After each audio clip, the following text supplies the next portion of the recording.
स्टॉलचं नाव बा काय काय पदार्थ ठेवले? पॅटीस आणि ताक. बघू ताक बघू. छान घरगुती आहे. हो. आणि हा काय आहे? पॅटीस. पॅटीस. कोणी बनवलं? हे घरातून बनवलं. घरातून बनवलं, आईने बनवलं. आणि ताक दुधापासून हां म्हणजे घरगुती पदार्थ. छान. ताक पिल्याने फायदे काय होतात? आपल्या शरीर थंड राहते व नको असलेले पदार्थ जागतात.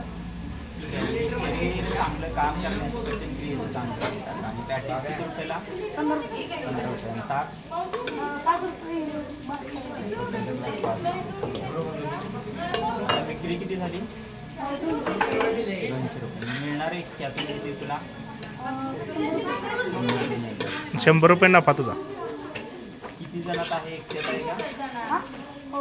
एकट्यातच बनव. ठीक आहे, छान, अभिनंदन.